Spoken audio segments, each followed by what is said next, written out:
Hey everyone, and welcome to Milan Soccer Club. I'm Alice, and joining me today is Paul. Paul, ready to dive into the, well, let's just say challenging situation at Milan? Today we're covering Milanismo Data Room, Torino versus Milan match analysis. After the Champions League elimination to Feyenoord, things have gone from bad to worse.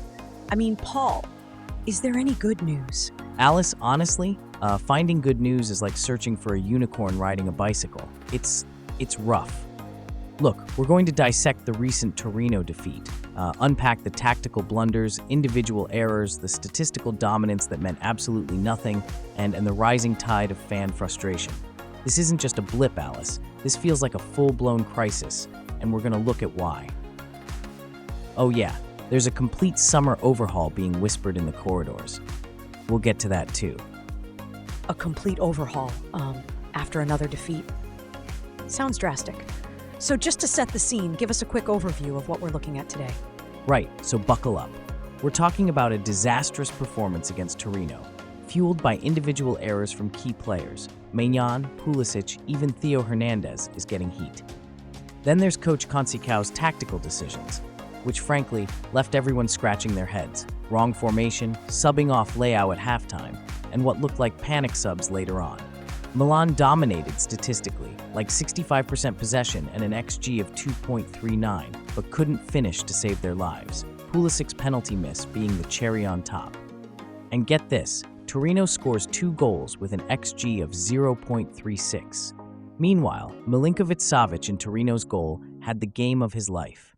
It all adds up to Milan's worst points tally in the last 5 years, and fans are now openly calling for Cardinale to sell the club. We'll also touch on the poor defensive organization that led to Thiao's own goal. And then, of course, that summer overhaul. New coaches being considered, Conte, Allegri, Sarri. It's going to be a crazy summer. Okay, crazy summer is an understatement. Look, the Torino result. The Champions League elimination. It's been a disaster.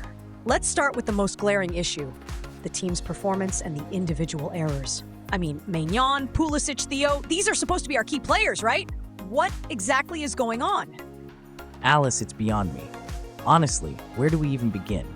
It's like a contagious disease spreading through the squad. The imbarazzanti, sempre peggio. Cambiare tutto article, and I'm loosely translating here, basically screams that Milan keeps finding new ways to hit rock bottom. Remember that Feyenoord game? Maignan had a howler. Now against Torino, another blunder leading to an own goal. Pulisic misses a penalty. Theo hasn't looked himself since forever. It's like the pressure cooker has finally exploded, and everyone's cracking under the strain. Okay, Maignan, I feel like it's more than just a slump, right? I read in that Milan, Conceição Bocciato, fa tre cose incomprensibili, da João Felix Niente di Rilevante article, that his mistake is too clumsy and incomprehensible to be compensated in any way. It seems like it is more than the mistake itself. Is it mental? Is he injured? What's the deal? Because he doesn't look like the same Maignan that won us the Scudetto. You hit the nail on the head, Alice. It's not just the mistakes, it's how they're happening. Maignan, when he is on top of his game, exudes confidence. Now, he looks hesitant, unsure of himself. The article you mentioned and others are hinting at a potential mental block. The pressure of being Milan's captain, the weight of expectations, maybe it's all getting to him. Some whisper about a lingering wrist issue. Others suggest he isn't happy at the club. Who knows? But one thing is certain, he needs to get his head right and fast. A top goalkeeper error in modern soccer is a recipe for disaster. Ask Liverpool fans about Karius. Okay, so Maignan is a huge problem. Sure. But Pulisic missing a penalty, he has been one of the few consistent players. Is this bad luck or is there something deeper here? Well, Pulisic missing the penalty could be a turning point. If you watch the game carefully, he did not look confident. It happens, right? Even the best players miss penalties. But the timing, the context, it felt like a microcosm of Milan's season. A glimmer of hope, instantly extinguished. Before that, Pulisic was maybe the only player doing fine. So if he starts to play badly also, we can close the lights. Is that the end of the tunnel? Okay, before Pulisic, we need to find the beginning of the tunnel. So let's talk about Conceicao's decisions then. The formation, the Leao substitution. What was he thinking? Did he lost the locker room? A lot of people said that, Alice, that maybe he lost the locker room. It seemed to be. I mean, Consecao is under fire, and rightfully so. The Milan Consecao Bacciato article uses words like incomprehensible to describe his decisions. Starting with 4 attacking players, then hauling off Leao at halftime when you need a goal, it smacks of desperation, not tactical genius. That substitution was mind-blowing. Even the fans were shocked, and the formation all over the place in the second half. It was chaos. It's like he's throwing things at the wall and hoping something sticks, which isn't exactly a recipe for success when you're managing AC Milan. But what about Leao? I mean, he hasn't been great either, has he? Was Consecao right to take him off, even if the timing was terrible? Leao is an enigma, a complete enigma. Look, Leao's form has been patchy, to put it mildly. He shows flashes of brilliance, then disappears for weeks. Consecao said Leao was not at his best and that other players are important too, which is true, but yanking him off at halftime sends a terrible message. It's like admitting defeat, both for Leao and for the team's attacking plan. Maybe he had a knock or something we don't know about, but on the surface, it was a terrible look. A terrible look for sure. So, he recognizes that Leao is playing bad, but instead of taking him out in the second half, you take him off after 45 minutes? I do not get it. It looks like a punishment. So are you saying Consecao is making Leao the scapegoat for the whole team's problems? Maybe or maybe not. I'm not sure. It's a possibility, yeah. I think the real problem is the tactics overall. It's like Consecao doesn't know his best 11, or how to get the best out of the players he does have. It's a mess. And when the coach looks lost, the players are going to look lost too. Speaking of looking lost, what about the stats, Paul? 65% possession, higher XG. How do you dominate like that and still lose to a team with, 0.36 XG? Ah, the illusion of control. Stats can be deceiving, Alice. Milan had the ball, yes, but they didn't do much with it. All that possession, all those shots, they were mostly harmless. Torino, on the other hand, were clinical. They defended well, hit on the counter, and took their chances. That 0.36G tells you they didn't create much, but they were ruthless when the opportunities arose. I mean, they had to be, facing Milan's statistical dominance. It's a classic case of efficiency versus, well, inefficiency. Okay, so Torino were clinical, but how much of that was down to Milinkovic-Savic having the game of his life? I saw he saved Pulisic's penalty and made a bunch of other key saves. Milinkovic-Savic was a brick wall. Alice, absolutely a brick wall. The Torino 2-1 AC Milan, Pulisic penalty saved as Concecao's side slip-up article highlights that he saved 4 penalties this season alone, the most in Europe's top 5 leagues. He had an 80% save rate on penalties faced since 2005-06. He was immense, denying Milan time and again. Without him, the scoreline could have been very different. He single-handedly stole points from Milan. So, it wasn't just Milan being wasteful. Torino's keeper was also on fire.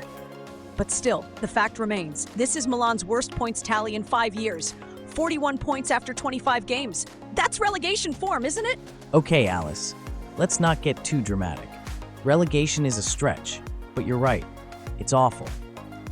The Mai così male negli ultimi 5 anni, la crisi del Milan nei punti fin qui ottenuti article spells it out. This is the worst Milan performance in terms of points since 2019-20. To think that Pioli was playing much better. It's just not good enough for a club of Milan's stature. We're talking about a team that should be challenging for the title. It's not scrambling for a Champions League spot, or, at this rate, any European qualification at all. Okay, Paul, you are right. Let's try to stay positive. But at the end of the day, the fans are furious, right? I've seen reports of banners calling for Cardinale to sell the club. Is the ownership under pressure? Under pressure is an understatement, Alice. The atmosphere around the club is toxic. Fans are blaming Cardinale for a lack of investment, for prioritizing profits over performance, and for not understanding the Milanismo, the soul of the club. Those banners, those chants, they're a sign of deep-seated frustration. This isn't just about losing a game, it's about feeling like the club is being mismanaged and that the owners don't care about winning. So what's the solution? I mean, beyond Cardinale selling up, can Consecao turn things around? Or is it time for a change in the dugout? That's the million-dollar question, Alice. Right now, Calcio looks like a dead man walking. The performances are poor, the tactics are questionable, and the fans have lost faith. Whether he can turn it around is almost irrelevant at this point. The damage is done. The talk of Conte, Allegri, Sarri, that's not just speculation. It's a sign that the club is already exploring alternatives. Okay, so let's say Conceição is gone in the summer. Who do you think would be the best fit for Milan out of those names? Conte, Allegri, Sarri, they all have pros and cons, right? They absolutely do, Alice. Conte brings a winning mentality and a tactical nous, but he can be demanding and expensive. Allegri is a safe pair of hands, but some fans find his style of play too defensive. Sarri is a tactical innovator, but he needs time to implement his ideas and might not be a quick fix. Personally, I think Conte would be the most impactful. He'd whip the team into shape and demand the investment needed to compete at the highest level. But it would be a gamble. A gamble for sure. I feel that maybe Sarri can be an interesting choice. I saw him play very well in Lazio and Napoli, but the team need time to adapt. And what about the players, Paul? The article mentions a complete overhaul. Who needs to go and who should stay? Oof, that's a tough one. Honestly, I think there needs to be a serious evaluation of everyone. Maignan needs to rediscover his form or be replaced. The defense needs a complete rebuild. New center backs, maybe a new left back. In midfield, we need more creativity and dynamism. And up front, well, Leao needs to decide if he wants to be a world beater or a frustrating enigma. As for who should stay, maybe Reinders, he's doing fine. And that's about it. Everyone else needs to prove their worth, or they should be moved on. A complete rebuild. Wow, that's a lot of work for the summer. What about the defensive errors? Thio's own goal, the general lack of organization? Is that a coaching issue, a personnel issue, or both? It's a cocktail of both, Alice. Conceição has to take responsibility for the lack of organization and tactical discipline. But the players also need to be held accountable for individual errors and a lack of concentration.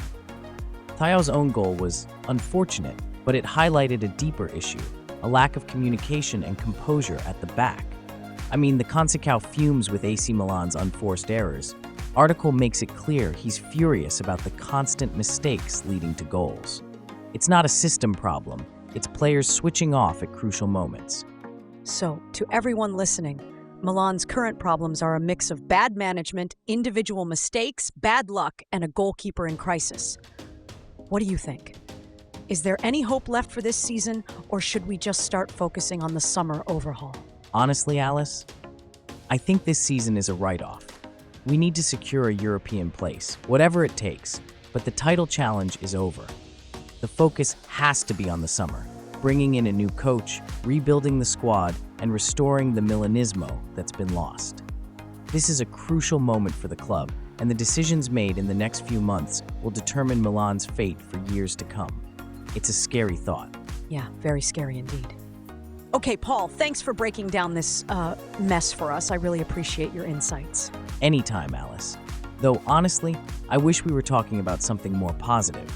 Forza Milan. Hopefully things will get better. Let's hope so.